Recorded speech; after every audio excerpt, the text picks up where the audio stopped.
आमिर मुगल साहब, जिस तरह हम बात कर रहे थे 2025 सियासी अदम इस्तेकाम में गुजर गया है और 26 आ गया है। आज दूसरा दिन है 2026 का। आज भी हम आपसे गुफ्तगू कर रहे हैं तो बातें वही चल रही हैं। एक एक पेज पे नहीं आ रहे, ना मुस्लिम लीग नून के साथ आप आ रहे हैं, ना मुस्लिम लीग नून आपके साथ आ रही है। तो क्या 2026 भी अदम इस्तेकाम में गुजरेगा या सियासी इस्तेकाम आ रहा है पीटीआई की जानिब से देखें कुछ? देखें जी, मैं तो जो अभी मेरी बहन ने इल्जामात लगाए हैं तहरीक इंसाफ पे, मैं उनकी रोशनी में जवाब देना पसंद करूंगा 2026 के हवाले से। तो मैं उम्मीद करता हूं कि 2026 में जो तहरीक इंसाफ पे झूठा इल्जाम लगाया गया 9 मई का, उसकी हकीकत कौम के सामने आएगी। एक जुडिशल कमीशन बनेगा जो दूध का दूध और पानी का पानी करेगा कि 9 मई का असल जिम्मेदार कौन है और उसका असल बेनिफिशरी कौन है।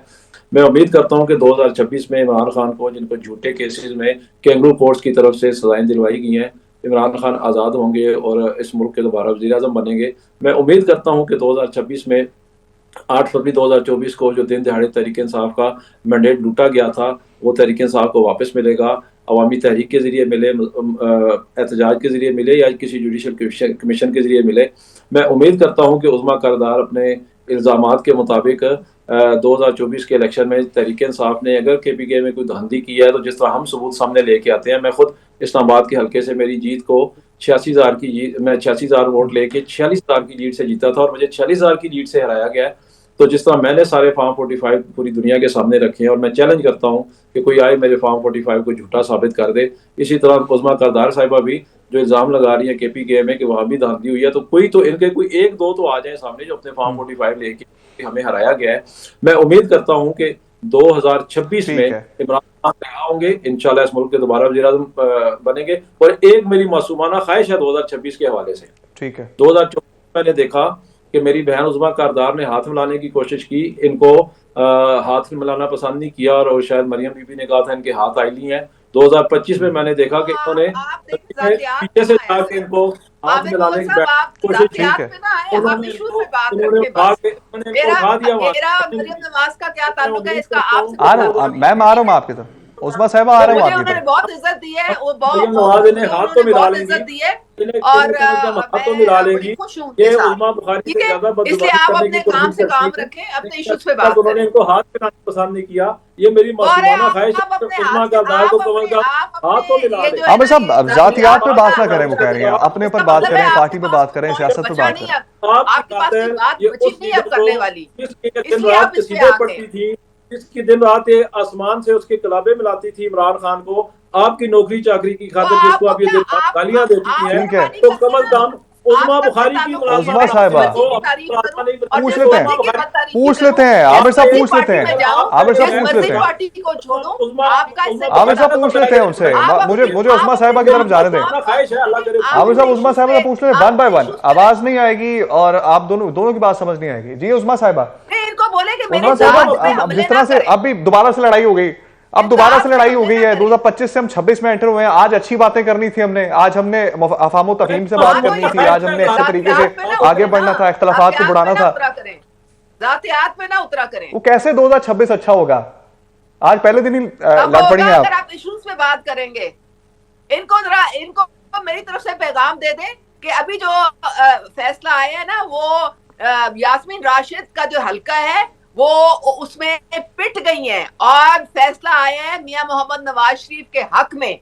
तो जो भी सारी दुनिया हल्का को जो है पता है, ना, वो सारी दुनिया को पता है जब कि कौन खुलता सी है, कोर्ट से ठीक है, नवाज एक वो और शरीफ चीज है। बेच रही है। वो अब वो दुनिया अब को जो पता है बलदियाती फैसला जो है इंतखाबात वो होना थे। हमारे हक में उस्मा मोहम्मद आता साहिबा, है। नवाज शरीफ एक प्लीज औरत है, उस्मा वो जाके साहिबा, जेल में दोनों बलदियाती बार बैठी है। इंतखाबात होना पार्लियामेंट थे, मूव करें, दोनों इस्लामाबाद बार में। पार्लियामेंट मूव वो आज करें। फिर सारी मुलतवी कर दुनिया दी को हैं। पता है, सारी दुनिया को पता है मरियम नवाज मार आमिर साहब, साबित नहीं है। सवाल करने दे मुझे। मरियम नवाज साहिबा आमिर साहब, टू सवाल थर्ड्स करने दे मुझे। नहीं, मेजोरिटी ऐसे लेके नहीं उस्मा होगा ना, चीफ साहिबा, मेरी बारी मिनिस्टर पे इलेक्ट पीछे हुई बोले, हैं। अपनी बारी पे पीछे बोले।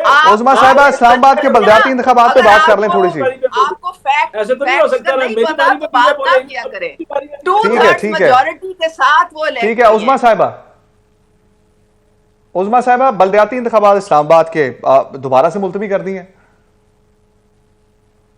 मुझे नहीं मालूम थी क्या वजह है उसकी, क्योंकि उस्मा ये साहिबा, हम लोग तो बिल्कुल तैयार थे, ये लोग भागे। मेरे से पूछ ले, और क्यों मुलतवी मेरे से हुए पूछ ले। ये तो मैं नहीं जानती मुझे हूँ नहीं इस पता, बात का, मेरे से पूछ लेकिन ले।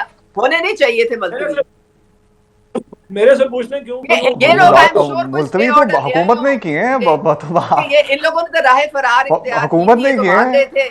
मेरे से पूछ लेना। वो तो नहीं बताएंगे मेरे से पूछ। मैडम मैडम हुकूमत ने मुलतवी किए हैं।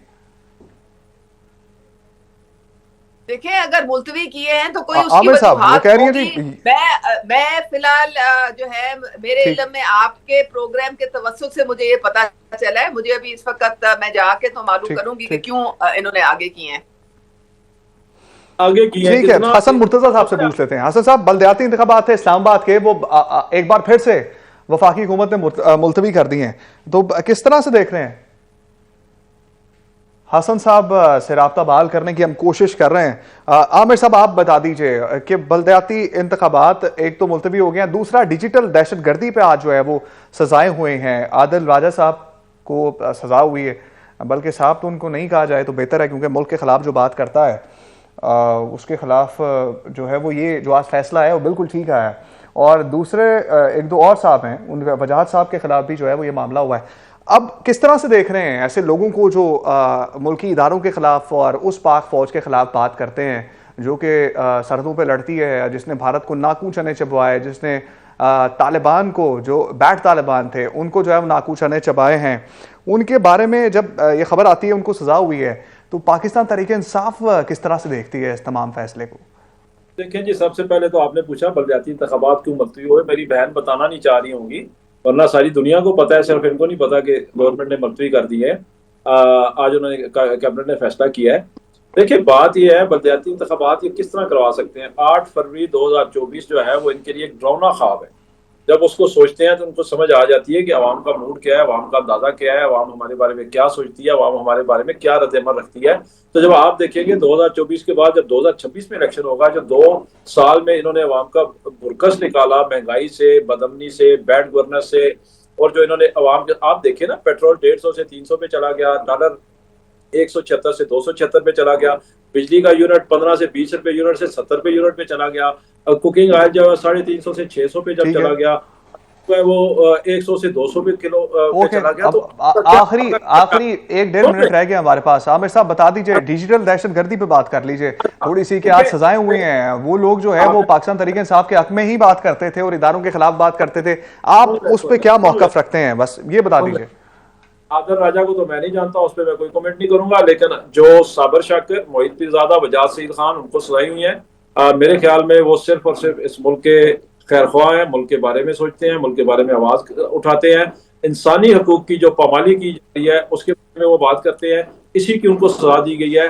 अगर साबर शाकिर, मोहित पीरजादा या वजाद सईद खान इस मुल्क के दुश्मन है तो फिर अल्लाह ही हाफिज है। मुझे नहीं समझ आता कि इस मुल्क का हामी कौन है, जो जमहूरियत की बात करते हैं, जो अखलाकियात की बात करते हैं, जो इंसानी हकूक की खिलाफत पे बात करते हैं, जो जमहूरियत पे बात करते हैं, जो मैंडेट लूटने पे बात करते हैं, अगर जो कानून के टूटने पे बात करते हैं, जो जैली समियों के खिलाफ बात करते हैं, जो जैली उस्मा साहब, आप भी इस पे अपना टेक दे दीजिए। और आखिरी हमारे पास मिनट है, चंद सेकंड्स रह गए हैं। उस्मा साहब, डिजिटल दहशतगर्दी में आज सजाएं हुई हैं। ये जितने पीटीआई के हामी व्लॉगर्स जिनका आपने अभी नाम लिया है, ये डिजिटल दहशतगर्दी पे इन्होंने ठेका लिया हुआ है, इनकी मिली भगत है। ये सब मिलके पूरे पाकिस्तान की रियासत को इंटरनेशनली डैमेज करने के लिए हमेशा कोशा रहते हैं। कभी IMF के दफ्तर के बाद जाके तो वहां पे प्रोटेस्ट करते हैं, कभी ये लोगों को कहते हैं कि रिमिटेंसेस ना भेजें, ये कभी अदारों को, उनके सरबराहों को अब ह्यूमन राइट्स वायलेशन हो रही है। इनको शर्म नहीं आती है कि कभी ये UN में रेजोल्यूशन देते हैं, कभी ये कांग्रेस में रेजोल्यूशन देते हैं, कभी ये किसी सेनेटर के पांव पड़ते हैं, कभी ये किसी कांग्रेसमैन के पांव पड़ते हैं। इनको कोई दीन शर्म है ही नहीं, और ये सारे डिजिटल दहशतगर्दी पे लगे हुए। बहुत अच्छी बात हुई, इनको सजा हो गई, इनके डॉलराइजेशन जो है, इनकी दुकानें बहुत अच्छी बात है, इनको सजा होगी। और किसी भी ऐसे शख्स को जो कि मुल्क के खिलाफ फर्जा सराई करता है, फौज के खिलाफ फर्जा सराई करता है, जो कि सरहदों पे लड़ती है, दुश्मन को नाकू चने चबवाती है, उसका मोराल गिराने की कोशिश करता है, उसको सजा होनी चाहिए। और